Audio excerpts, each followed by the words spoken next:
Good evening, friends, and today we are discussing about the ఈ రోజు అయితే గనక నేను చాలా మంది పిల్లలు అడిగినది ఏమంటే గనక how to write essay writing in competitions.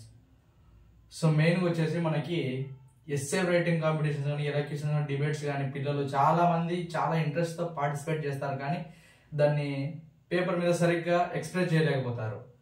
So ఈరోజు అయితే కనుక ఖచ్చితంగా how to write essay writing. So ఇప్పుడు మనకి వచ్చేసి మెయిన్గా గ్రంథాలయ వారోత్సవాలు ఇప్పుడు స్టార్ట్ అయ్యాయి కాబట్టి అందుకోసం చెప్తున్నాను. సో మనకి రేపు వచ్చేసి ఎస్ఏ రైటింగ్ కాంపిటీషన్స్ ఉన్నాయి కాబట్టి సో దానికోసం how to write essay writing అనేటువంటిది నేను ఈ యొక్క వీడియోలో చెప్పబోతున్నాను. సో అబ్జర్వ్ చేయండి. సో మెయిన్గా వచ్చేసి టాపిక్ ఏంటి అనేది మనం గుర్తుపెట్టుకోవాలండి. టాపిక్ ఏంటి, what is the topic. So నేను ఎగ్జాంపుల్ కోసం రాశాను ఇక్కడ. టాపిక్ వచ్చేసి the role of a teacher in student life. So ఇది మనకి topic essay writing on the role of a teacher in student life. So ఇది మనకి ఇక్కడ బార్డర్ రేస్ అని కదా కనిపిస్తుంది కదా. ఈ బార్డర్ రేస్ అనేది మనకి ఏమంటే కనుక పేపర్. ఈ పేపర్లో మనం బార్డర్ వేసుకున్న తర్వాత కొంతమంది సింగిల్ బార్డర్, కొంతమంది డబల్ లైన్, అది మీ ఇష్టం అది. సో మెయిన్గా స్ట్రక్చర్ ఏ విధంగా ఉండాలంటే కనుక మెయిన్ హెడ్డింగ్ టాపిక్. సో ఇక్కడ రాసాం కదా, సేమ్ ఇదే పేపర్ అనుకోండి. So topic the role of a teacher and student life. Okay, main heading. తర్వాత ఏం రాస్తాం, ఇంట్రడక్షన్. నేను ఒక చిన్న ఎగ్జాంపుల్ చెప్తాను చూడండి. ఇప్పుడు మనకి ఏదైనా సరే ఫస్ట్ ఇంట్రడక్షన్తోనే స్టార్ట్ అవుతుంది. ఎగ్జాంపుల్ మనం ఏదైనా ఒక మూవీ తీసుకోండి, మూవీ తీసుకున్నప్పుడు కూడా ఇంట్రడక్షన్తోనే స్టార్ట్ అవుతుంది. సో అదే విధంగా ఏదైనా ఇది మూవీ అని కాదు, మనము స్టడీ అని కాదు, ఏదైనా సరే ఇంట్రడక్షన్ పరిచయంతోనే మొదలవుతుంది. మనం స్టేజ్ మీద మాట్లాడేటప్పుడైనా, పేపర్ మీద రాసేటప్పుడైనా, ఎవరికైనా మనం పరిచయం చేసేటప్పుడైనా కూడా ఖచ్చితంగా మనకి ఇంట్రడక్షన్తోనే మొదలవుతుంది. సో మనం ఇది పేపర్ అనుకుంటే కనుక మెయిన్ హెడ్డింగ్, బార్డర్ వేసి ఉంటారు కదా, మెయిన్ హెడ్డింగ్ ఇంట్రడక్షన్ రాసిన తర్వాత మనకి కోలను హైఫన్ ఖచ్చితంగా ఉండాలి. ఖచ్చితంగా ఉండాలి. సో మనము చాలా మంది ఏం చేస్తుంటారంటే కనుక పిల్లలు ఇక్కడి నుంచి స్టార్ట్ చేస్తారు. పేపర్ ఇక్కడ ఉంటుంది, ఇక్కడి నుంచి స్టార్ట్ చేస్తున్నారు. సో ఇది తప్పు అన్నమాట, ఇది తప్పు. సో జస్ట్ ఊరికే కొంచెం ఇక్కడి నుంచి స్టార్ట్ చేసి ఇక్కడ ఎండ్ చేసుకోవాలి. సో ఇక్కడ నుంచి స్టార్ట్ చేసినంటే అది ఎక్కడైనా ఎండ్ కావచ్చు. సో ఇంట్రడక్షన్ అంటే ఏమో చెప్పండి. ఇంట్రడక్షన్ అంటే just the role of a teacher in student life. ఉపాధ్యాయులు అనేటువంటి వారు పిల్లల జీవితంలో వారి యొక్క పాత్ర ఏ విధంగా ఉండాలి అని జస్ట్ ఊరికే ఒక 5 లైన్లు రాస్తే చాలు. మనము ఎగ్జామ్ టైంలోనైనా ఎక్కడైనా ఖచ్చితంగా జస్ట్ ఇంట్రడక్షన్ అంటే ఏమి అని మనకు 10 లైన్లు వచ్చినప్పుడు రాసుకుంటా వినామనుకోండి, ఏమవుతుంది, టైం వేస్ట్ అవుతుంది. మిగతా పాయింట్స్ మనం సరిగ్గా అటెంప్ట్ చేయలేకపోతాం. సో అందుకోసం నేను ఏం చెప్తున్నానంటే కనుక ఇంట్రడక్షన్ అనేటువంటిది మినిమం 5 లైన్లు ఉండేటట్టు చూసుకోండి. 5 లైన్లకు తగ్గకుండా రాస్తే మనకి కొంచెం ఇంప్రెషన్ బాగుంటుంది. అండ్ నెక్స్ట్ వచ్చేసి ఇంట్రడక్షన్ అయిపోయి ఉంటుంది కదా, అయిపోయిన తర్వాత content the role of a teacher and student life. ఆ కంటెంట్ ఇక్కడ రాసుకుంటాం. సో మనం మళ్ళీ ఒక 2 లైన్లు చాలు, ఒక 2 నుంచి 3 లైన్లు అంటే అది దానిలో ఏమేమి పాయింట్స్ ఉన్నాయి అని మళ్ళీ మనం రాసుకోవాలి. The role of a teacher and student life in this mainly some most important points are there. మనం సబెడింగ్ అనకూడదు. మనం రాసేటప్పుడు మాత్రం మనకు అర్థం కావడం కోసం మాత్రమే సబెడింగ్ లాగా రాసుకుంటాం. సో పాయింట్ వైజ్ చాలా మంది పిల్లలు ఏంటంటే కనుక ఎప్పుడు చూడు 1 2 3 4 5 ఎప్పుడు ఈ విధంగా కొత్తగా అప్డేట్ వర్షన్ ఉండాలి. చిన్న యాప్స్ ఆటోమేటిక్గా అప్డేట్ అవుతున్నాయి. సో వాటిని కనిపెట్టినటువంటి మనం ఇంకా ఎంత అప్డేట్ కావాలో మనం గమనించుకోవాల్సిన విషయం మన మీదనే ఆధారపడి ఉండాలి. ఓకేనా. సో ఇక్కడ చూడండి, ఎప్పుడు కూడా ఈ యొక్క పాత మెథడ్ని యూజ్ చేయొద్దు. ఇక్కడ మనకి డిఫరెంట్ టైప్స్ ఆఫ్ ఆప్షన్స్ ఉంటాయి. వీటి ప్లేస్లోనే టిక్కు గుర్తు కానీ, యారో గుర్తు కానీ, స్టార్ గుర్తు కానీ ఓకేనా. ఒకవేళ మీకు ఇంకా డిఫరెంట్గా రాయాలనిపిస్తే డబల్ యారో లాగా వేసి కానీ, లేదంటే కనుక బుల్లెట్ పాయింట్స్ లాగా కానీ. సో వీటిని కొత్తగా యూజ్ చేయండి. ఎందుకంటే పేపర్ దిద్దేటువంటి వ్యక్తికి మన పేపర్ అట్రాక్టివ్గా ఉండాలి. సో నో క్వశ్చన్ అన్నమాట. సో మిస్టేక్స్ కనిపించకూడదు. ఒక మాట చెప్పాలంటే ఈ పిల్లోని మనము ఎక్కడన్నా మిస్టేక్స్ ఉన్నాయా, ఇద్దరు ఈక్వల్గా వచ్చినప్పుడు ఇలాంటి మిస్టేక్స్ చూస్తారు ఖచ్చితంగా. సో సింపుల్గా యాజ్ ఎ టీచర్ నేనేం చెప్తున్నా అంటే, నేనే తీసుకుంటే ఎగ్జాంపుల్ 1 2 3 4 5. సో ఎస్ఏ రైటింగ్ ఏమో ఇంత మంచి టాపిక్ ఉంది, కేవలం 5 పాయింట్లే రాశారా, 5 పాయింట్లే రాశారనే ఫీలింగ్ అతనికి ఉండకూడదండి. దిద్దేటువంటి వ్యక్తికి కేవలం 5 పాయింట్సే రాశారా అనేటువంటి ఫీలింగ్ ఉండకూడదు. అలా ఉండకుండా ఉండడం కోసం మనము ఈ విధంగా స్పెషల్, ఒక విధంగా మీరు చెప్పాలంటే స్పెషల్ క్యారెక్టర్స్ లాగా అనుకోండి, అట్ ది రేట్ ఆఫ్ కూడా యూజ్ చేసుకోవచ్చు. మనకెందుకు మెయిన్ పాయింట్ ఎందుకండి, మెయిన్ పాయింట్ ఏమని మనం పాయింట్ వైజ్ గా రాయాలి, దాన్ని ఏదో ఒక విధంగా ఎక్స్ప్రెస్ చేయాలి. సో కంటెంట్ 2-3 లైన్లు రాసిన తర్వాత in this mainly some most important points are there రాసిన తర్వాత ఈ విధంగా పాయింట్ వైజ్ రాసుకున్నాం. సో పాయింట్ పెట్టిన తర్వాత మాత్రం ఖచ్చితంగా ఫుల్ స్టాప్ అనేది పెట్టేది నేర్చుకోండి. సో దీన్ని మీరు ఇక్కడ బార్డర్ సైడ్ రాయకూడదు, బార్డర్ లెఫ్ట్ సైడ్ ఎప్పుడు కూడా రాయకూడదు, బార్డర్ కి రైట్ సైడ్ మాత్రమే రాయాలి.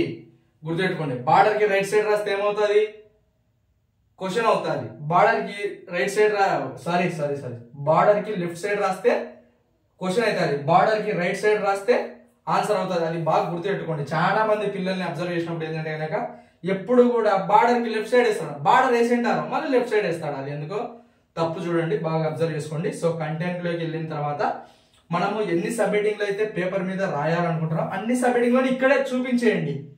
అన్ని సబ్ హెడ్డింగ్లను ఇక్కడే చూపించిన తర్వాత మళ్ళీ సేమ్ సబ్ హెడ్డింగ్ రాయండి. కింద సేమ్ సబ్ హెడ్డింగ్ రాసి కోలన్ హైఫన్ రాసిన తర్వాత మళ్ళీ ఎక్కడి నుంచి స్టార్ట్ చేయాలి చెప్పండి, ఇక్కడి నుంచా?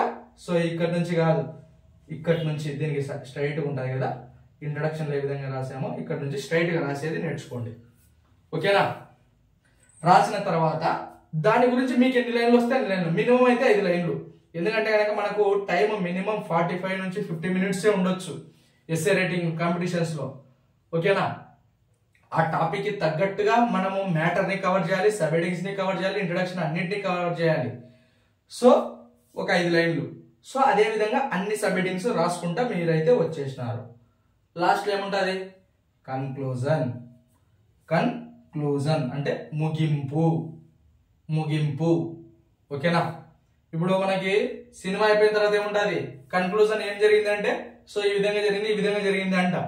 సో అదే విధంగా ప్రతిదానికి ఉంటుంది ముగింపు అనేటువంటిది ఖచ్చితంగా ఉంటుంది. సో అది అర్థం చేసుకోవాలి.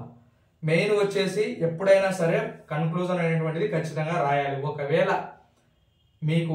తెలియకపోయింది అనుకోండి కన్క్లూజన్ అనేటువంటిది, మీరు ఆ యొక్క టాపిక్ ని రాశారు కదా, ఇంతసేపు రాశారు కదా, దాదాపు 40 మినిట్స్ దాకా రాసింటారు. ఆ రాసినటువంటి దాన్ని మీరు పొందినటువంటి దాన్ని ఈ విధంగా రాయాలి, ఈ విధంగా రాయాలనేదే కన్క్లూజన్ గా రాయండి. సో ఫైనల్ గా నేను చెప్పదలుచుకున్నది ఇది అనేది మీకు ఒక ఐడియా ఉంటుంది. ఐడియా ఉన్నప్పుడు మీరు ఆటోమేటిక్ గా రాసుకుంటారు. సో ఈ విధంగా మీకు నచ్చినట్టు మీరు ఒక లాంగ్ లైన్ లాగేసి ది ఎండ్ అనేది రాసిన తర్వాత డబల్ ఇన్వర్టెడ్ కామాస్ చేసుకోండి. డబల్ ఇన్వర్టెడ్ కామాస్ చేసి అండర్లైన్ చేసేయండి. సో ఎందుకంటే కనుక మనము మెయిన్ గా ఇప్పుడైతే కనుక ప్రతి సినిమాలో ది ఎండ్ సమాప్తము, వాట్ ఈస్ దట్, సమాప్తము ఖచ్చితంగా. సో ఒకసారి తెలుగులో ఉండేటువంటి పిల్లలకు కూడా చెప్తాను చూడండి, తెలుగు మీడియం పిల్లలకు కూడా. సో మెయిన్ వచ్చేసి మన టాపిక్ ఏం రాసుకోవాలా, మెయిన్ హెడ్డింగ్. సో బార్డర్ వేసుకున్నాం పేపర్ కి. సో మెయిన్ గా ఇంకొక చిన్న విషయం ఏమిటంటే స్కెచ్లు యూజ్ చేయడానికి ట్రై చేయండి. స్కెచెస్ ఎక్కడ, సబ్ హెడ్డింగ్స్ కి, మెయిన్ హెడ్డింగ్స్ కి, అండర్లైన్ చేయడానికి, ఏదైనా ఒక చిన్న ఇంపార్టెంట్ పాయింట్ ఉంటే దాన్ని డబల్ ఇన్వర్టెడ్ కామాస్ లో, సింగిల్ ఇన్వర్టెడ్ కామాస్ లో పెట్టడానికి ట్రై చేయండి. ఓకేనా? ఇప్పుడు మనము ఒక లీవ్ లెటర్ అని రాసిన తర్వాత date right side, place right side రాసి కామా ఫుల్ స్టాప్ ఏ విధంగా పెడతామో అదే విధంగా ఇందులో కూడా ఫాలో కావాల్సి ఉంటుంది. మనము అర్థమవుతుందా? ఇందులో కూడా మనము అదే విధంగానే ఫాలో అవ్వాల్సి ఉంటుంది. సో ఖచ్చితంగా అయితే కనుక మనకి మెయిన్ హెడ్డింగ్ రాసిన తర్వాత పరిచయము ఇక్కడ స్టార్ట్ చేసి 5 లైన్లకి ఎండ్ చేయాలి. నెక్స్ట్ అర్థ వివరణ, ఆ టాపిక్ కి సంబంధించినటువంటి అర్థ వివరణ. తర్వాత హెడ్డింగ్స్, దానిలో ఉన్నటువంటి హెడ్డింగ్స్ ని. ఎందుకంటే దీన్ని ఎందుకు చెప్తున్నాను అంటే గనక మినిమం ఎస్ఏ రైటింగ్ అంటే కనుక మినిమం 4 పేజీల నుంచి 5 పేజీలన్నా ఉండాలి. మనం ఏమనుకుంటామంటే 4 నుంచి 5 పేజీలు అనగానే భయపడతారు చాలా మంది పిల్లలు. కంటెంట్ ఏమో ఉంటుంది, బాగా నేర్చుకుంటారు. సార్ నాకు టైం సరిపోలేదు సార్ అంటే, ఎందుకు సరిపోతుంది, మీరు ఇంట్రడక్షన్ 10 లైన్లు రాసింటారు. అందుకే చెప్పేది ఏంటంటే కనుక మనకు ఉన్నటువంటి టైంని బేస్ చేసుకొని మనము 5 లైన్లు రాసుకుంటూ రావాలి. ఎందుకంటే ఒకవేళ మీకు వస్తే నో ప్రాబ్లం. అండ్ నెక్స్ట్ వచ్చేసి ఇంకొక చిన్న పాయింట్ ఏంటంటే కనుక the role of teacher in a student life. ఇది ఒకవేళ మనం టాపిక్ అనుకుంటే ఒక చిన్న కొటేషన్స్ లాగా రాసుకోవచ్చు. చిన్న కొటేషన్స్ లాగా రాసుకొని ది ఎండ్లో కానీ లేదంటే కనుక కన్క్లూజన్, మనకి ఇక్కడ కన్క్లూజన్ ఉంది కదా, మనకి ఇక్కడ మ్యాటర్ ఉంది. సో ఇక్కడికి మ్యాటర్ అయిపోయిన తర్వాత చిన్నగా డబల్ ఇన్వర్టెడ్ కామాస్ వేసుకొని టీచర్ గురించి ఏదైనా ఒక కొటేషన్. అంటే నేను ఏ విధంగా చెప్తున్నానంటే కనుక మళ్ళీ దిద్దే వాళ్ళ గురించి చెప్పట్లేదు. మన టాపిక్కి తగ్గట్టుగా ఒక చిన్న కొటేషన్ చేయమని చెప్తున్నాను అనమాట. అర్థమవుతుందా? మన టాపిక్కి తగ్గట్టుగా ఒక కొటేషన్ రాయండి అంటున్నా, అంతే. బాగా గుర్తుపెట్టుకోండి, కొటేషన్ అంటే నేను టీచర్ని దృష్టిలో పెట్టుకొని చెప్పట్లేదు. ఆ టాపిక్కి తగ్గట్టుగా దానికి సంబంధించిన కొటేషన్ లాస్ట్లో రాస్తే బాగుంటుంది. ఒకవేళ మీకు ఇంకా ఎక్కువ కొటేషన్ గుర్తున్నాయి అనుకోండి, ఇంట్రడక్షన్ అయిపోయిన తర్వాత ఒకటి రాయండి. ఏమవుతుంది? ఇంట్రడక్షన్ అయిపోయిన తర్వాత రాయండి. మళ్ళీ దానికి సపరేట్గా మనము కొటేషన్ అని సబ్హెడ్డింగ్ పెట్టాల్సిన అవసరం ఏం లేదు. మనము ఎక్స్ప్రెస్ చేయాల్సిన వేలో మనం ఎక్స్ప్రెస్ చేస్తున్నాం. సో మీకైతే అర్థమైంది అనుకుంటున్నాను. సో మీరైతే బాగా గుర్తుపెట్టుకోండి, పింక్ స్కై బ్లూ స్కెచ్లను యూజ్ చేయండి. నేను రాసిన దాని ప్రకారం నేను కూడా ఎస్ రైటింగ్ ఎలక్యూషన్లో పార్టిసిపేట్ చేశాను, అది ఓకే. నేనైతే కనుక ఎక్కువగా పింక్ స్కై బ్లూ యూజ్ చేసేవాడిని. సో మీరు మాత్రం ఖచ్చితంగా కూడా గ్రీన్ రెడ్ ఈ యొక్క స్కెచ్లను యూజ్ చేయొద్దు, ఓకేనా? అర్థమవుతుందా? ఈ స్కెచ్లను అవాయిడ్ చేయండి. చెప్పండి, గ్రీన్ రెడ్ ఈ యొక్క స్కెచ్లను అవాయిడ్ చేసేయండి. సో మనం బార్డర్ వేసుకోవడానికి స్కై బ్లూ స్కెచ్ని యూజ్ చేయండి. అది మీరు సింగిల్ బార్డరా డబల్ బార్డరా అది మీ ఇష్టంగా, మీ ఓపిక, మీ ఇంట్రెస్ట్ అది. సో హెడ్డింగ్స్ రాసేటప్పుడు మాత్రం పింక్తో రాయండి, ఓకేనా? పింక్ కలర్ స్కెచ్తో రాసి ఏం చేయాలి? స్కై బ్లూతో అండర్లైన్ చేయాలి. ఈ ప్రాసెస్లో ఎప్పుడు చేయాలి చెప్పండి? మనము పింక్ కలర్తో బార్డర్ వేసేసుకొని ఉంటాం, ఆల్రెడీ మనం బార్డర్ వేసుకొని ఉంటాం. ఒకవేళ ఇంకా కరెక్ట్ జరిగితేనే వాళ్ళు ఇచ్చిన పేపర్స్లోనే గబగబా 2 minutesలో బార్డర్ వేసుకొని ఉంటాం మనం, అది ఓకే. ఈ పింక్ కలర్ స్కెచ్తో మనము సబ్హెడ్డింగ్ రాసిన తర్వాత పింక్ కలర్ జోలికి స్కై బ్లూతో మనం అండర్లైన్ చేయాల్సిన పనిలే, రాసాం కదా. అంతా అయిపోయిన తర్వాత మనం నీట్గా సెట్ చేసుకోవచ్చు. ఏదైనా ఇంపార్టెంట్ పాయింట్ ఉంది దాన్ని అండర్లైన్ చేయాలి. సింగిల్ ఇన్వర్టెడ్ కామాస్ అంటే ఈ విధంగా, డబల్ ఇన్వర్టెడ్ కామాస్ అంటే ఈ విధంగా, ఓకేనా? అర్థమవుతుందా? సో ఈ విధంగా రాస్తే ఖచ్చితంగా మీరు you get a prize in your essay writing competition, ఓకేనా? సో అది మీరు ఎక్స్ప్రెస్ చేసేదాన్ని బట్టి ఉంటుంది. సో మీకైతే కనుక అర్థమైంది అనుకుంటున్నాను. ఇంకొక చిన్న విషయం ఏమిటంటే కనుక మీకు ఇంకా వీలైతే కనుక నేను ఇంకా బాగా ఎక్స్ప్రెస్ చేయాలనుకుంటే కనుక A4 సైజ్ పేపర్లో రాయడానికి ట్రై చేయండి. A4 సైజ్ పేపర్లు అంటే ఏంటివి? మనం జిరాక్స్లు ఉపయోగించుకుంటాం కదా, అవే A4 సైజ్ పేపర్లు. జిరాక్స్ పేపర్లు అని మీరు షాప్లో అడిగిన కూడా దొరుకుతాయి. సో ఓకేనా? A4 సైజ్ పేపర్లు, లేదంటే ఇంకా మీకు సిమిలర్ జిరాక్స్ పేపర్లు ఇవ్వండి అని అడగండి, ఓకేనా? సో నేనైతే మీకు అర్థమైందని అనుకుంటున్నాను. సో ఫస్ట్ అయితే హెడ్డింగ్, ఇంట్రడక్షన్, కంటెంట్, కన్క్లూజన్, ఓకేనా? ఈ విధంగా మీరు ఎక్స్ప్రెస్ చేయండి. You get a prize in your essay writing competition. So thank you for watching this video. So పిల్లలందరికీ కూడా నేను ఏ విధంగానైతే నేను పార్టిసిపేట్ చేసినటువంటి ఎస్సే రైటింగ్లలో ఏ విధంగా అయితే చెప్పానో సేమ్ యాజ్ ఇట్ ఈస్గా అదే విధంగానే చెప్పాను, ఓకేనా? సో అందుకే నేను మీకు కూడా ఉపయోగపడతాయని చెప్తున్నాను. ఇది వీడియో నచ్చినట్లయితే కనుక మీ ఫ్రెండ్స్ కూడా షేర్ చేయండి. ఎందుకంటే కనుక మనకి గ్రంథాలయ వారోత్సవాలు ఉన్నాయి కాబట్టి పిల్లలందరూ కూడా బాగా పార్టిసిపేట్ చేస్తుంటారు. సో అందుకోసం చెప్తున్నాను. సో మీరైతే కనుక ఖచ్చితంగా బాగా రాయడానికి ట్రై చేయండి. మీకు ఏమన్నా డౌట్స్ ఉంటే కూడా కామెంట్ సెక్షన్లో అడగండి, నేను ఖచ్చితంగా మీకు చెప్పేస్తాను. Okay, thank you for all watching this video.